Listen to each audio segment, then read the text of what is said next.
Hi, I'm Liz with Liz Gets Loaded. The money kind of loaded, though I am drinking wine while I record this. Let's see if I can retire in 5 years, shall we? Now, let's get one thing straight first. You should probably be careful taking financial advice from someone whose username implies she might be drunk. I'll put this full disclaimer down in the description. Please do read it. I'm on the path to FIRE. FIRE stands for Financial Independence, Retire Early. I prefer the term work optional though, because I like my job. I probably won't quit working, even when I have enough money to retire. Let's talk about the different styles of FIRE. Those would be regular FIRE, lean FIRE, fat FIRE, coast FIRE, and barista FIRE. Starting with plain Jane vanilla regular old FIRE. In general, achieving financial independence means you have enough saved to live entirely off of your investments. A lot of people follow the 4% rule, meaning they'll withdraw 4% of their investments to live on each year. Let's say you live on $60,000 per year. The 4% rule would mean if you had $1.5 million, you have reached financial independence. Congrats, and can retire early. That's kind of it. It's simple, but not easy. In a nutshell, though, that's FIRE. Next up, a lean FIRE.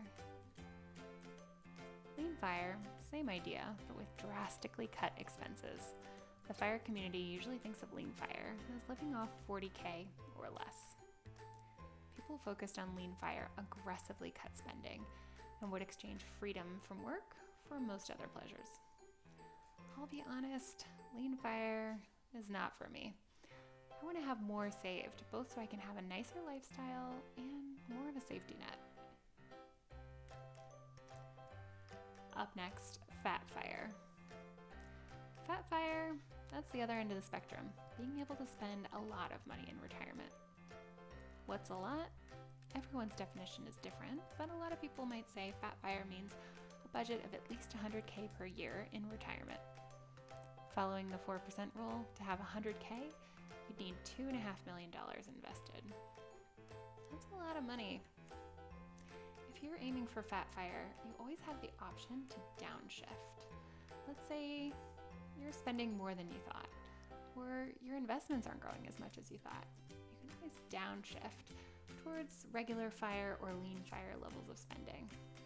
Fat FIRE is a great goal to have, but if you aim there and you end up landing at regular FIRE or lean FIRE, you're still doing pretty good, right?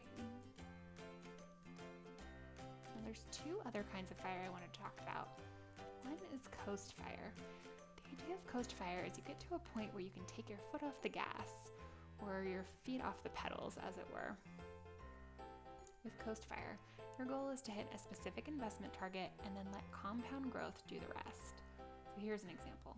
If you can get to about $250K invested, even if you never put in another penny, your investments could grow to about $1 million in 20 years, assuming a 7% return here. So there are two ways to think of this coast FIRE idea. The first is to think of coast FIRE as a strategy. If you save $250K by 30, you could retire by 50 without needing to invest any more between the ages of 30 and 50. The other way to look at coast FIRE is as a milestone. I think of coast FIRE as more of a milestone. For example, for myself, I don't need to worry about never being able to retire because I know if I never saved any more money after today, I'd still be able to hit enough to be able to retire by normal retirement age. Lastly, Barista FIRE.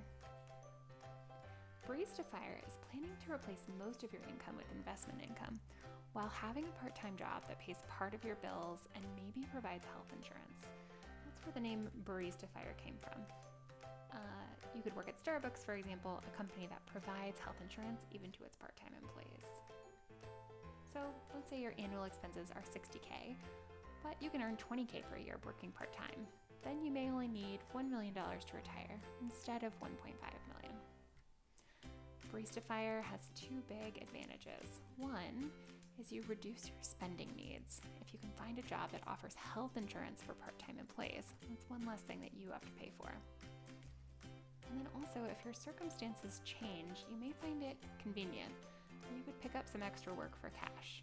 I think for a lot of people, the transition from not working at all to getting a job is probably harder than working part-time to working more part-time.